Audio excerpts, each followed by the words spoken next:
పోపుల పెట్టె, ఇది ఒక మెడికల్ షాప్ లాంటిదని పూర్వీకులు మన పెద్దలు కూడా చెప్తుంటారు.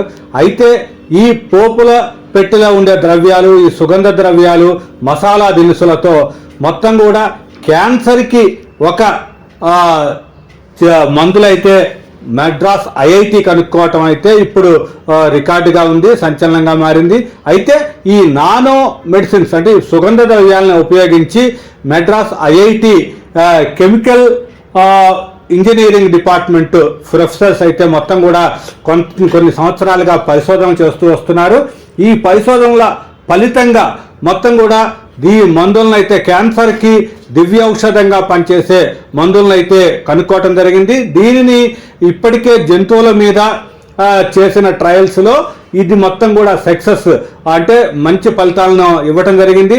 అయితే దీన్ని 2028 నుంచి మార్కెట్లోకి తీసుకురావటానికి ఎప్పుడైతే ఈ మెడ్రాస్ యూనివర్సిటీ ప్రొఫెసర్స్ కానీ మిగతా వాళ్ళతో కలిసి ఈ మందుల్ని క్యాన్సర్ యొక్క మందుల్ని మార్కెట్లో తీసుకురావడానికి ప్రయత్నాలు చేస్తున్నారు. అయితే దీని మీద ఇంకా కూడా ఈ క్లినికల్ ట్రయల్స్ అనే వాటిని చేయాల్సింది, దానికి కూడా పర్మిషన్ తీసుకున్నారు. వాటిని కానీ ఈ 2-3 సంవత్సరాల్లో క్లినికల్ ట్రయల్స్కి సక్సెస్ అయితే మొత్తం కూడా మార్కెట్లోకి క్యాన్సర్కి దివ్య ఔషధం వస్తుందని చెప్పొచ్చు. అయితే ఇప్పటిదాకా అంటే 1930 నుంచి క్యాన్సర్ కోసం ఇక్కడ కీమోథెరపీని వాడుతూ ఉన్నారు. కాబట్టి కీమోథెరపీ వల్ల ఖర్చు ఎక్కువ కావటమే కాకుండా దాంట్లో క్యాన్సర్ కణాలతో పాటు మిగతా కణాలు కూడా ఆరోగ్యవంతమైన కణాలు కూడా శరీరంలో ఆరోగ్యవంతమైన కణాలు కూడా డ్యామేజ్ అవుతున్నాయి. అయితే దీంతో పూర్తి స్థాయిలో మనిషి వీక్ అయిపోవటం ఇవన్నీ ఉన్నాయి. అయితే ఇప్పుడు ఈ సుగంధ ద్రవ్యాలు స్పైసెస్ ఏవైతే ఉన్నాయో వాటి నుంచి తయారు చేసే ఈ నానో మెడిసిన్ వల్ల మొత్తం కూడా ఈ మెడ్రాస్ ఐఐటి తయారు చేసే మెడిసిన్ వల్ల ఎలాంటి సైడ్ ఎఫెక్ట్లు ఉండవనేది అయితే వాళ్ళు చెప్తున్నారు. అది ఓరల్గా తీసుకునే విధంగానే వాళ్ళు చేస్తున్నారు.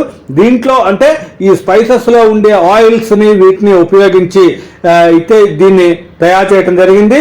ఇక్కడ నానో ఎమల్షన్, ఈ ఎమల్షన్ రూపంలో నానో ఎమల్షన్ రూపంలో దీన్ని తయారు చేయటం జరుగుతుంది. ఇది విట్రో అధ్యయనాలు వీటన్నిటిని కూడా చేయటం ద్వారా దీన్నంతా కూడా సాధించే యాంటీ క్యాన్సర్ ఫార్ములేషన్ని కనుక్కోవటం జరిగింది. అయితే ఇది మొత్తం కూడా పూర్తి స్థాయిలో సక్సెస్ అయితే క్యాన్సర్ రోగులకి ఒక శుభవార్త ఏం చెప్పాలి.